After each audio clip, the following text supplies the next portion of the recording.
Welcome back to Newsmaker Live, and thank you for staying tuned. Remember, tomorrow, the Dolor Factor Live continues with Delia Dolor. Tomorrow, she's discussing how much myth and superstition play in your life. What is the difference between religious belief and superstition? Should superstition be dismissed as old wives' tales, or do you believe in Laja Bless and Majinwe? You have not heard those terms for a little while. Well, join Delia Dolor and her guests, Nkrumah Lucien and Anthony LaForce, only on DBS tomorrow from 8:30. So join Delia, Superstition versus Religion. And now we continue with our program with Mr. Edwinson, Catherine, and Statistics. And before I went to break, I kind of previewed the next question that I want to ask you.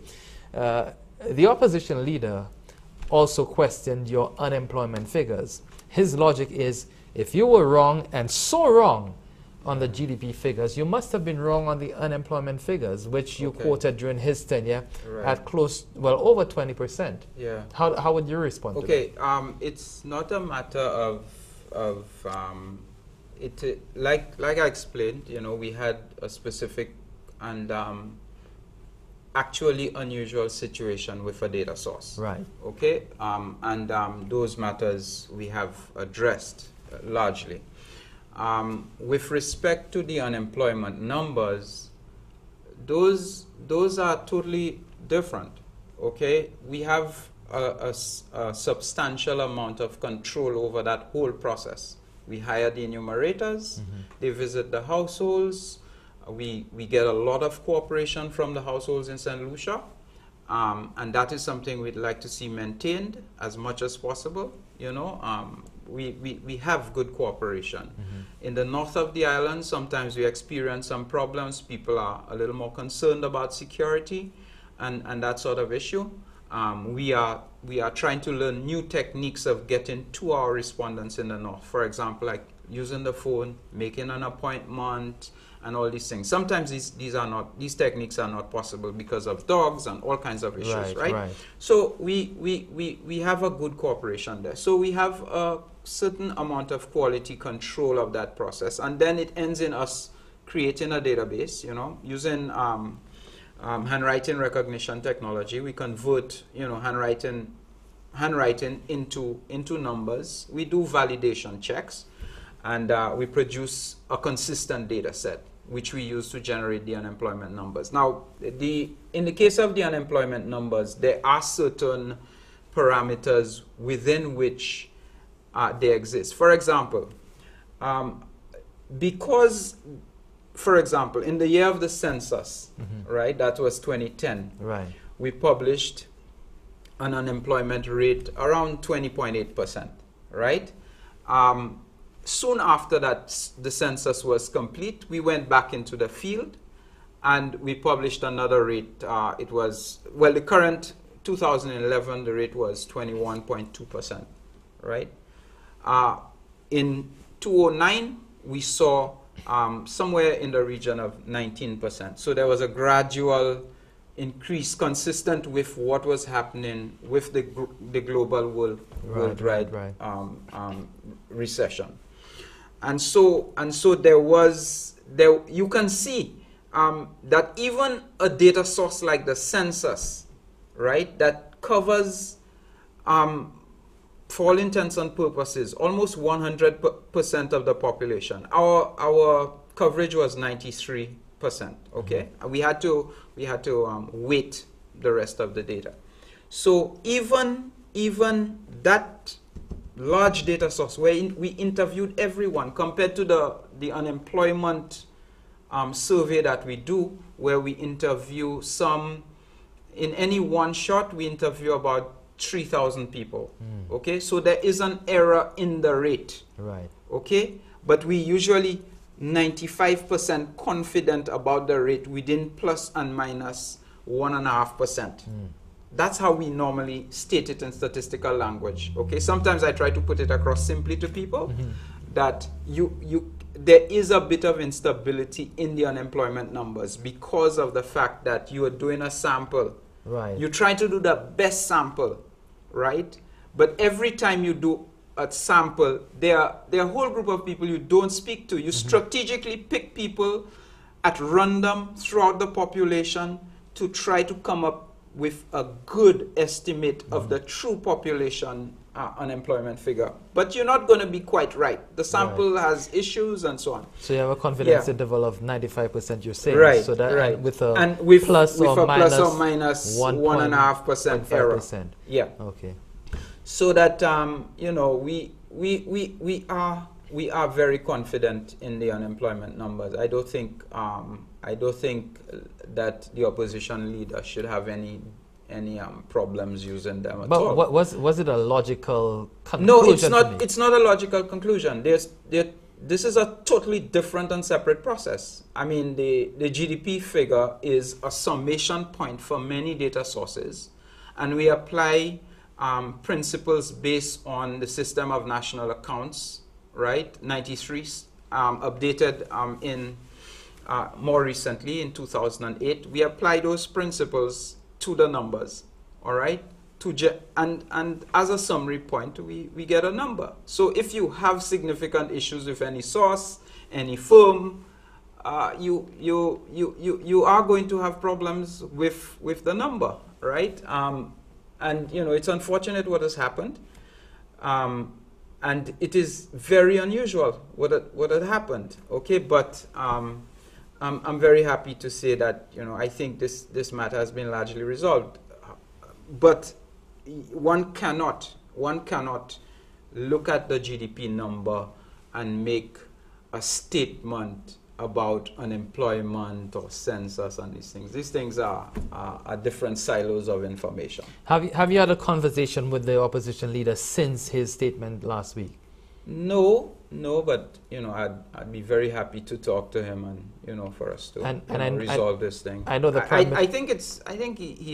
think hopefully, given the person I know him to be, I think he understands that, you know, the statements were unfortunate. Now the Prime Minister also called for him to apologize, and I want to go back to Parliament and probably, if I were in your position, I'd feel a bit vindicated and probably thanking my lucky stars that I had written that letter and sent it to the then Prime Minister, indicating that I was concerned about. No, it was sent to the Ministry of Finance. The Ministry of Finance. Okay, the Ministry of Finance. I stand corrected.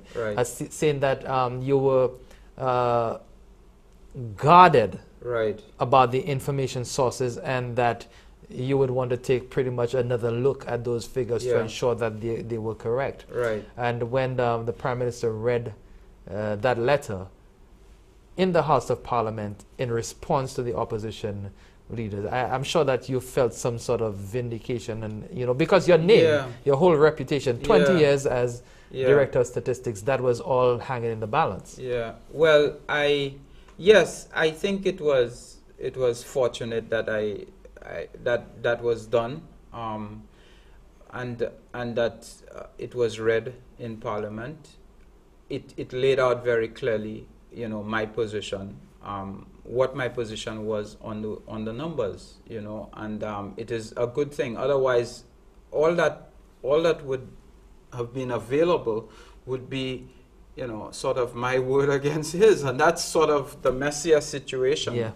It's not a good one, you know. So I'm very happy that at least there was some, you know, evidence, written evidence that, you know, that those matters were you know, documented. Now, I want to take your calls in a little while, you know, so you could ask Mr. St. Catherine some questions related to statistics, this situation, or anything else relating to his department, census as well. But you also, your instructions, the instructions from your staff, were for you to promote the use of statistical information as well, which you have a little difficulty having people use at the present, or you just want more of it to be used? I think we have a number of issues that we have to address. For example, there's the issue with our website. It's fairly out of date. We produce a lot of current information, and it's not reflected on the internet. So people don't have, except the census.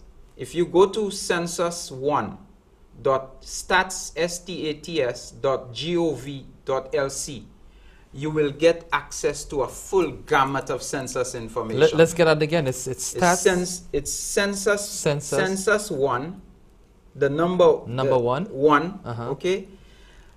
Dot stats, stats, dot gov.lc. Okay.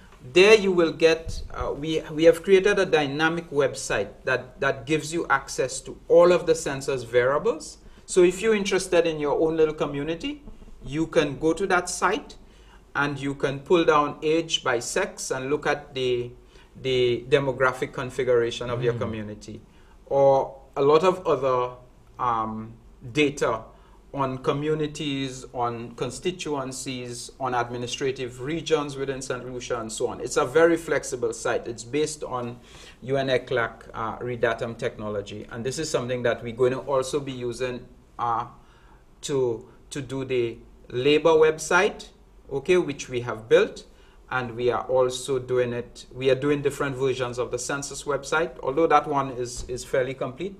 But our current web interface is inadequate. It's old technology, and we are proceeding to update it and build a much more modern web interface based on, you know, some of the newer web technologies that are available, incorporating some social media elements and so on. Now, VAT will be starting in September. It will be implemented September 1st this year. Yeah. And I'm sure that the statistical department has worked with the VAT office and also the government to provide key information, key data to instruct some of the decisions.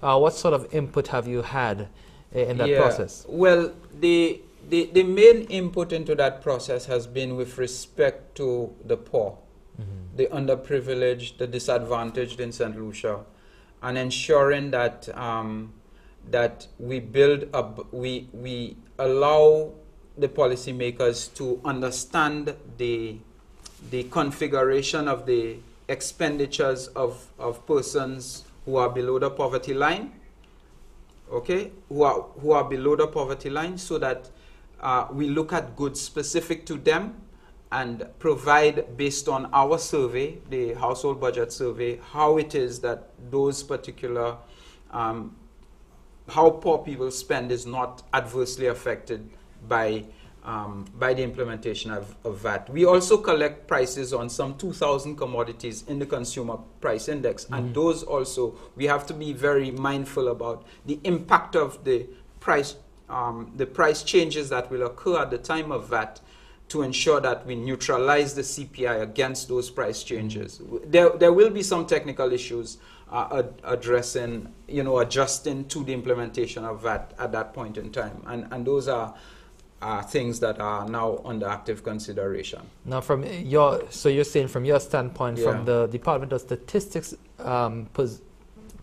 viewpoint and your analysis of the data that you have, VAT will not have a real significant impact. The implementation of VAT will not have a significant impact on the disadvantaged, the less able. Well, there has been a study done that looks at the impact of the VAT to make it, you know, to make it as socially responsible as possible, and not disadvantage people, you know, who are trying to get by. So definitely that matter was considered in a study that was based on a survey of consumer budgets. Great. Right. We're speaking here with the Director of Statistics, Edwin St. Catherine. When we come back, we'll be taking your calls on any issue that you have concerning statistics, the parliamentary address by the opposition leader, and much more. Stay with us. Newsmaker Live will continue right after this break.